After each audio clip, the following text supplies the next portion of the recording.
So, very few business schools are able to articulate who they are and what they do, I think, as clearly as SPJIMR can. And so I must sort of say that, there are oldies and goodies, and this one is one of them. I think this mission statement has stood the test of time. It was crafted before these concepts became fashionable, and that is the reason why I find this mission statement to be authentic and genuine. And the mission statement is very simple. The mission statement is really about influencing practice and promoting value-based growth. Now, let's take a look at what each of them means, or what each one means to me. Influencing practice is basically what we do. And what does SPJIMR do to influence practice? They work with students by offering them the right kinds of pedagogical experiences through the right kinds of teaching. And they create thought leadership. And they work with organizations in terms of how organizations implement key practices. And all of this is done with the purpose of creating or driving value-based growth. So let's take a look at what value-based growth means and to whom.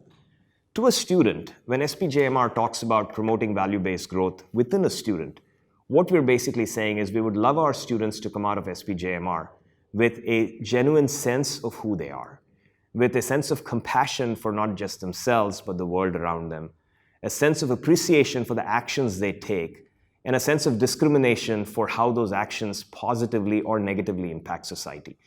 That kind of a conscious citizen is what SPJIMR tries to do. And in that sense, the growth that we're talking about is the growth of the individual. We're talking about a person being a better person coming out of SPJIMR than they were coming in.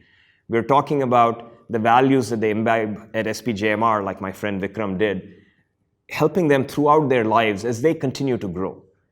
You're not going to stop growing once you leave whichever educational institution you went to. And so the question is, what did the educational institution do to help you continue to learn, to help you continue to grow? And I think that's what value-based growth means from a student perspective. Now, value-based growth also can be interpreted with a few other lenses. What does value-based growth mean if you're a company? What does value-based growth mean if you're a society?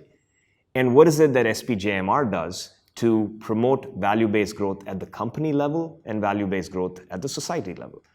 Now, at the company level, when we look at value-based growth, what we think of is growth that is inclusive and growth that is sustainable.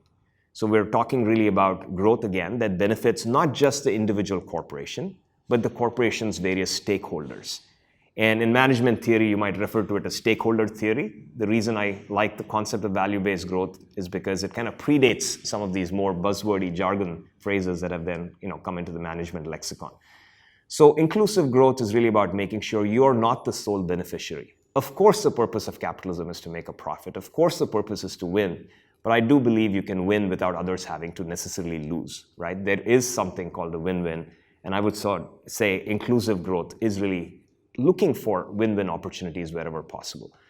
The second kind of growth is sustainable growth. You see too many stories of chief executives and CFOs borrowing or stealing from tomorrow's earnings to goose up today's earnings. That would be an example of a simple kind of growth that's really not sustainable, right? Because the next year will come and that growth just won't be there, but maybe the CEO and the CFO have moved on with rich remuneration onto greener pastures. Now, that is at a very sort of a material level, if you will. But sustainable growth is also about sustainability of the company and the economy.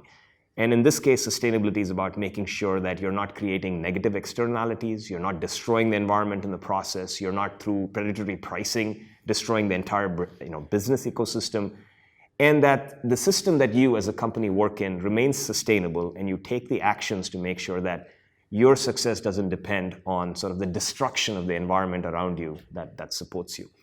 Now, interestingly, these two concepts of inclusivity and sustainability pretty much permeate the 17 strategic development goals that the United Nations has been talking about since 2015. But again, I would point to the genuineness of SPJIMR's mission statement as something that was crafted in the 1980s and that has basically endured since. And similarly, at a society level, I don't know about you, but the society I want to live in is one where everybody is equal, where everybody has the opportunity to succeed, where everybody is given the tools to succeed, one that is inclusive. And certainly I want this world to be there for my children and my children's children, and I want it to be a sustainable world as opposed to something that I took advantage of at a personal level and discarded, like a used sock.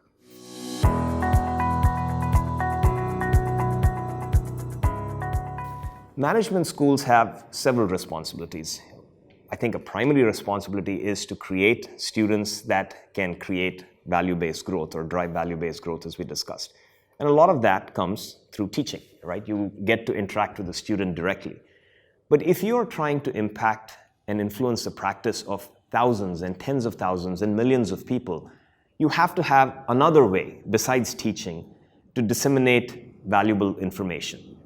This information or this thought leadership is really what I want to talk about a little bit.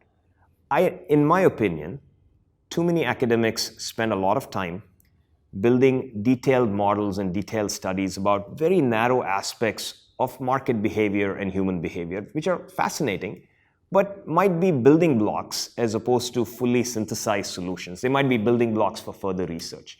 So there's a lot of rigor and an emphasis on rigor in management education and management research these days, which is fine, because you do want to make sure that research building blocks are solid.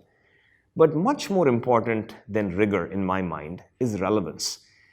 So now, I would not talk about non-rigorous research as being relevant. So what I'm talking about is rigorous research, but that is relevant to practice. So to me, thought leadership from a business school should really be about creating knowledge that has been vetted thoroughly, hence the emphasis on rigor, but that is also somehow practical, and that is somehow applicable, and that is somehow relevant to people's practice and to the economy and to outcomes. So I would like to see SPJIMR continue down its tradition and enhance, in fact, its output in terms of this type of relevant research. So to me, that's what thought leadership means